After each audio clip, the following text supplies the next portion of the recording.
देखने की ज़रूरत है क्योंकि हम बहुत सारे लोग जो हैं जिनके साथ वाक़या वो बेसिकली जो आपको पता है ना ऑनलाइन जो कैब सर्विस है उसमें ही वाक़या हो, तो मैं ज़रा उनसे जानना चाहूँगी। जी अस्सलाम वालेकुम तुबा। वालेकुम सलाम। अच्छा अच्छा, बताएं क्या हुआ आपके साथ वाक़या, कैसे आप उससे निकली? अच्छा, मेरा पेपर था। मैं सुबह उठी, काफ़ी जल्दी में थी और काफ़ी ज़्यादा टेंशन में भी थी। मैंने कैब बुक की ऑनलाइन और उसके बाद मैं नीचे गई। हमारे घर के नीचे ऑटो खड़ा था। ये तो मुझे इतनी तो मैं अवेयर थी कि मुझे बंद गाड़ी में नहीं जाना चाहिए, इतना तो पेरेंट्स की तरफ से था। ऑटो में जाया करो वो ज़्यादा फॉर सेफ सेफ्टी। कंसीडर के, हाँ। एग्जैक्टली। लेकिन मैं बैठ गई वो जो ऑटो खड़ा था, लेकिन बाद में मुझे रियलाइज़ हुआ कि वो मेरा नहीं है। जो मैंने बुक करवाया है उसने तो मुझे वेटिंग पे रखा हुआ था, लेकिन मैं जल्दी जल्दी में जाके बैठ गई उसमें। और जो वो जिसका ऑटो था उसने भी मुझे ऐसा फ़ील कराया कि मैं वो ही है मेरा ड्राइवर, और वो मुझे लेकर चला गया। अब इत्तेफाक ऐसा हुआ कि मुझे उस वक्त तक फ़ील नहीं हुआ क्योंकि हमारा रास्ता सेम था। जो जहाँ वो मुझे लेके जा रहा था वो यूनिवर्सिटी रोड था। अब वो पूरा लंबा होता है, यू ऑल नो। तो मैं उसमें बैठी रही। मैंने कहा चलो मेरी यूनिवर्सिटी जा रहे हैं शायद, लेकिन उसने थोड़ा सा आगे जाकर एक स्टॉप से किसी अननोन पर्सन को अपने साथ ही आगे बिठा लिया। हाँ, तो उस टाइम कैसी मतलब अंदर से कंडीशन हो जाती है, डर भी लगने लगता है, बहुत ज़्यादा टेंशन भी हो रही होती है। तो मैं पेपर टाइम की भी टेंशन है और ऊपर से ये भी Exactly. टेंशन है कि कोई एक और आदमी आके बैठ गया साथ में। बिल्कुल, एक को तो शायद हम हैंडल कर लें या वो शायद डर जाए, दो दूसरे ने मुझे हैंडल कर लिया, एक बिल्कुल, हाँ, खौफ तो होता चलाने है। लगा, तो फिर क्या होगा। बहुत सारे एहसासात आते हैं। तो फिर मैंने जब शोर मचाना शुरू किया, मैंने सबसे पहले अपना फ़ोन ऑन किया, मैंने उसका अकाउंट चेक किया, तो जो चला रहा था उस ऑटो, उसकी पिक्चर नहीं थी वो। मैंने नंबर पूछा तो उसने कहा मेरे भाई की गाड़ी है।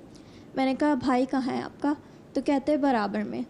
जब मैंने उसको देखा, फिर पिक्चर टैली की, तो उस शख्स की भी नहीं वो पिक्चर। मैं और ज़्यादा मतलब इवन मुझे अभी गूज बम्स आ रहे हैं बताते हुए, क्योंकि वो सारा सीन मेरे साथ ऐसा लग रहा है रिपीट हो रहा है। तो नहीं, इट्स ऑल फाइन। मैं चाहती हूँ कि जितनी लड़कियां हैं वो इस तरह से ब्रेवरी के साथ सामना करें और अवेयर हों इस चीज़ से। पता नहीं कितनी ऑलरेडी से गुजरी हुई ऑलरेडी। हाँ बिल्कुल ऐसे ही है, बिल्कुल ऐसे ही है। फिर जब मैंने शोर मचाना शुरू किया तो उस बंदे ने वो लंबा रोड, सीधा रोड, और उसने बहुत तेज़ कर ली कि मैं उसमें से कूद भी नहीं सकूँ। हाँ। ऐसे ही हुआ।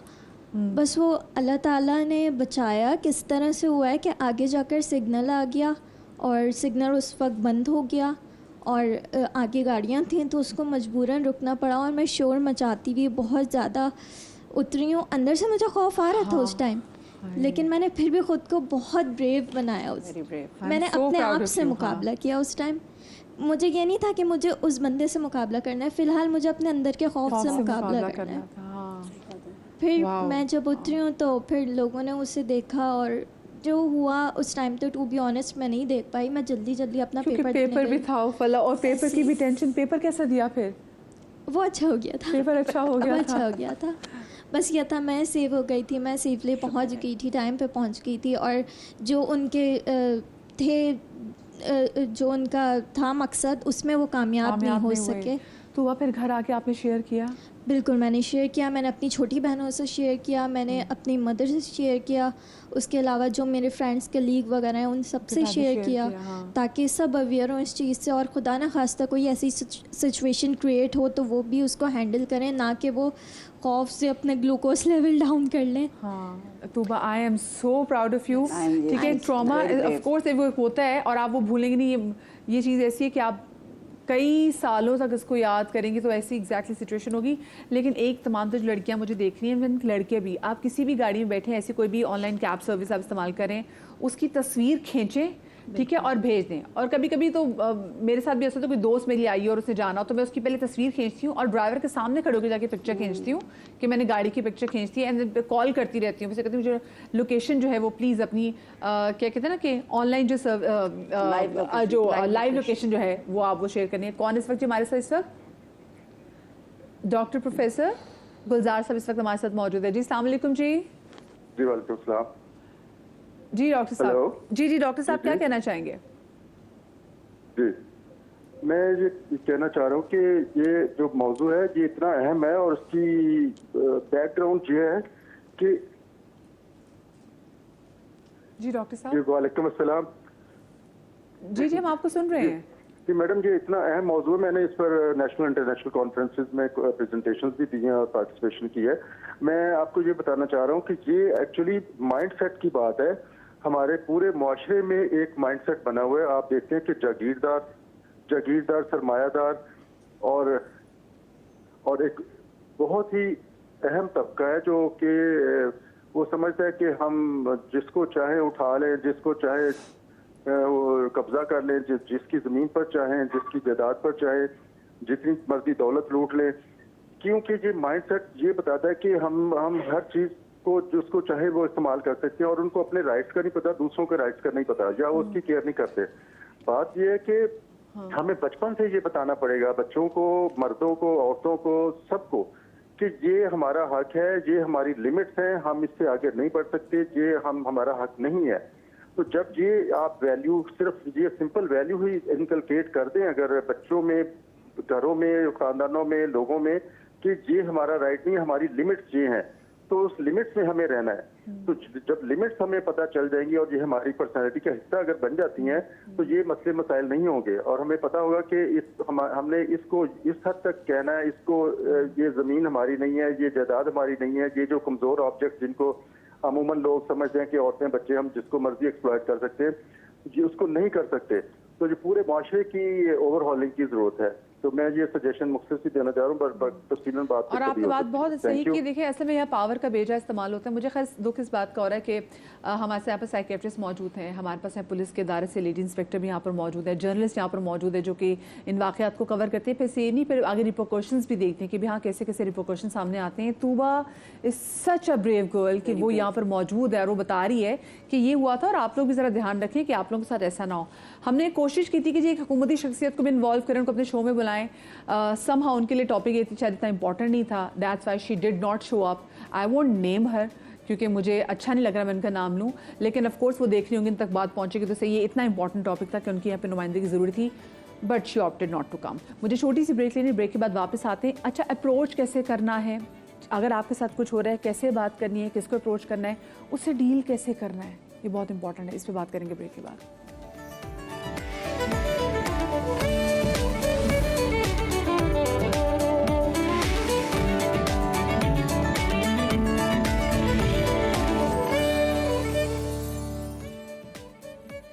जी welcome back after the break. हम ना ब्रेक में एक बात कर रहे थे और एक रियलाइजेशन बड़ी ठक करके ऐसी लगा जैसे दिल में किसी ने घूंसा मार दिया वैसे लगी। गालियाँ अगर आप देख लें, गालियों में वो कहते हैं जी माँ बहन की गालियाँ दी अगले को। अगेन आई एम सॉरी, मुझे बहुत खुल के आज बात करनी पड़ रही है। तो आप देखिए हमारी तो गालियों में भी ख़वातीन वो औरतों की हरासमेंट हो रही है। झगड़ा दो आदमियों के होता है, गालियाँ एक दूसरे की माँ बहन को दी जा रही होती हैं। तो यहाँ पे भी देखना ज़रूरी है कि भाई हम लिंग्विस्टिकली भी औरत को हमने कितना इजी ले लिया है, औरत को हमने कितना वल्नरेबल समझा हुआ है कि कुछ ऐसा हो, किसी बंदे से लड़ाई हो जाए तो हम नुकसान पहुंचाने की जो बात सोच रहे होंगे ना, वो उसकी घर की औरत ही होगी। तो हमें इसको भी देखना है कि भाई इस पे भी आपको अब कुछ काम करना पड़ेगा। ये खुदा के लिए ये जो चीज़ें हैं ना, मुँह से बकते हुए 1000 बार आप सोचा करें। अच्छा, हम जो एक ट्रॉमा की बात करते हैं, मैं चाहूँगी लुबना जी आप इस बात को इनिशिएट करें जो आप स्पेसिफिकली बात कर रही थी कि जो कसूर में जो वाक़या हुआ था, जो बच्चों पे जो ट्रॉमा था, जो फिल्म बनी थी, आप उससे बात करना चाह रही थी। कसूर जो है वहाँ जो ज़ैनब का केस आया था, अनफॉर्चुनेटली जब तक लाश नहीं मिलती हमारे यहाँ रिपोर्ट नहीं, इतना मसला नहीं बनता उसका। मेरे ख्याल ज़ैनब के बाद बहुत हंगामा मचा, लेकिन उससे पहले ही जो हमारे वहाँ पर एक सेक्स स्कैंडल था बच्चों का, माइनर लड़के। अच्छा, लड़कों पे आके लोग वैसे ही कहते हैं लड़का है, हिल डील विद इट, लेकिन वो बच्चा जो अंडर एज है, जो बच्चा है, वो उसके आप पोर्नोग्राफी बना रहे हैं उसकी, वहाँ 700 केसेस निकले थे। But there is more going on there. उस चीज़ पे बात नहीं हुई, उस पर ना मेरे ख्याल में कोई इक़दाम उठाए गए और वहाँ रुका भी नहीं है। It's continuously going because pornography sells और बहुत बड़ी इंडस्ट्री है। तो वहाँ जो मैं अभी डॉक्टर साहब से पूछना चाहूँगी, वहाँ जो बच्चे निकलेंगे 700 केसेस तो सामने आ गए हैं, उनको शायद उनको जस्टिस भी नहीं मिला, उनका क्या होगा? उनके they'll end up in doing more। ये सारी चीज़ें अब उनकी शख्सियत बहुत डिफरेंट शोबों में जा सकती है। कोई नशे का शिकार हो सकता है, कोई आगे जाके ये चीज़ रिपीट कर सकता है। अब हर एक का जो एक ट्रॉमा है उनके लिए ज़ाहिर ट्रॉमा है चाइल्डहुड में, तो वहाँ जाके आगे फ्यूचर में वो क्या शक्ल इख्तियार कर सकता है ये तो अब वी जस्ट डोंट नो। अब वही जैसे इनसे बात हो रही थी कि इन सब का पता लगना चाहिए, बात करनी चाहिए, इनकी भी थेरेपियाँ होनी चाहिए, इनका भी कोई इलाज होना चाहिए ताकि आगे ये सिलसिला खत्म हो सके। बड़े पैमाने पे भी कसूर का मेरे ख्याल में केस स्टडी गवर्नमेंट्स को भी या आप जैसे एक्सपर्ट्स को जाके आई थिंक वहाँ जाके काम करना बहुत ज़रूरी है, क्योंकि वो फिर बच्चा हो सकता है उसी फील्ड में इंडस्ट्री में आ जाए बिकॉज उसमें पैसा बहुत है और ज़ाहिर है अंडरस्टैंडेबल है कि वो फैमिलीज लो इनकम ग्रुप की होंगी। Not that it only happens in low and income. it's not only the बच्चा जो whole family. उसकी पूरी फैमिली की जो है ना वो थेरेपी होना ज़रूरी है। इस वक्त हमारे साथ कॉलर मौजूद हैं लाहौर से, किरण अहमद जी। अस्सलाम वालेकुम किरण। हेलो किरण, आपको मेरी आवाज़ आ रही है? जी वालेकुम अस्सलाम। पहले तो सबसे पहले मैं आपको ये कहूँगी कि मुझे आप बहुत पसंद है। मैं आपका शो बहुत शौक से देखती हूँ, मेरी पूरी फैमिली आपको बहुत पसंद करती है। बहुत शुक्रिया, बहुत शुक्रिया। और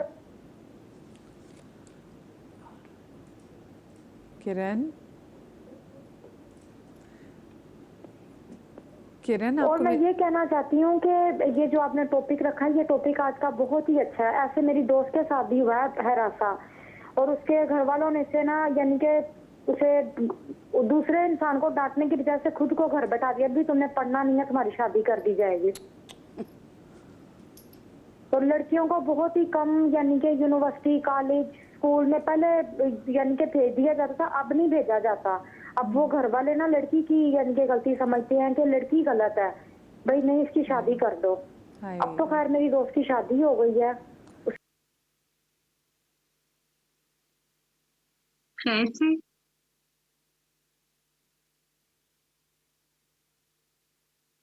देखना आप, मैं सबसे पहले उठ के सुबह मैंने आपका शो देखना होगा, कभी आज का टॉपिक क्या है, तो मैं देखने बैठती हूँ, मेरी पूरी फैमिली आपके शो का देखने के लिए बैठ जाती है।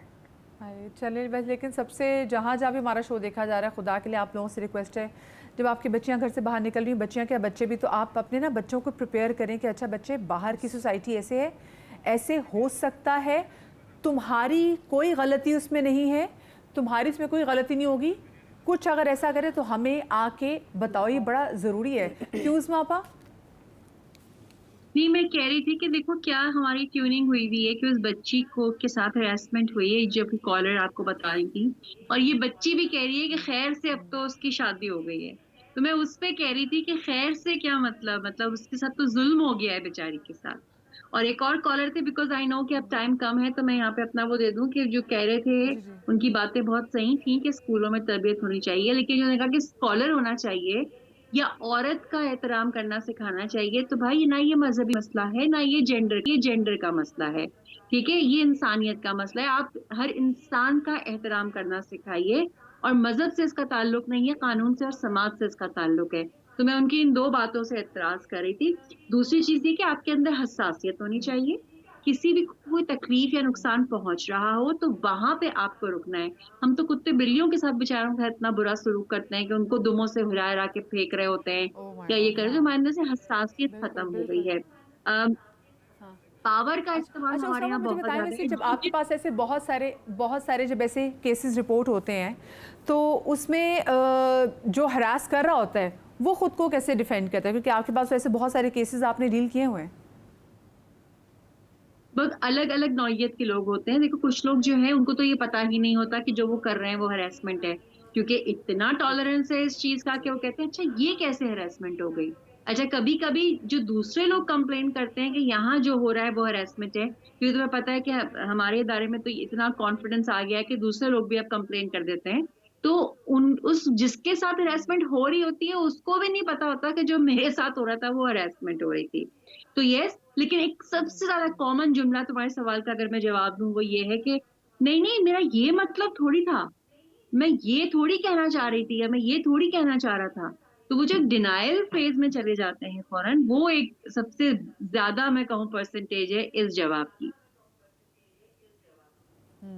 बिल्कुल सही बात। अच्छा, कैसे हम फिर और एक डील और- करें, एक और तैयार चीज़ कैसे मैं करें अगर कोई बच्चा आपके क्या- पास हम- आ हम- जाता है? अच्छा, लेकिन उससे पहले कॉलर हमारे साथ। जी जी जी जी, बस मैंने कहा मुझे पता है फरजाना हम हमारे क्लोजिंग साथ पे कॉलर जा रहे मौजूद है। हैं, दो अस्सलाम बातें वालेकुम और जी। जल्दी से कहना चाहूंगी कि एक तो जो रिवायात हमारे यहाँ चल रही हैं उनको तोड़ने की जरूरत है। ठीक है कि जी हम माँ बहन की गालियां दे देते हैं या इस किस्म की बातें कर देते हैं, या सड़क पे खड़े हुए बेचारे ट्रांसजेंडर्स को हम राइट समझ लेते हैं अपना कि उनको तो छेड़ना जायज है। तो ये रिवायात चली आ रही हैं, इनको हम आज तोड़ सकते हैं, तो आज हमें इनको तोड़ना है सबसे जरूरी चीज। और ये कि सबको इज्जत देने की जरूरत है, अपने अंदर एहसास पैदा करने की जरूरत है, और हर लेवल पे माशरे में थॉट प्रोसेस को बदलने की जरूरत है। और आखिरी बात मदिया, आप हमें भी बहुत अच्छा जी, पसंद कॉलर हमारे साथ। जी जी बहुत शुक्रिया फरजाना, कॉलर हमारे साथ मौजूद है। जी फरजाना जी,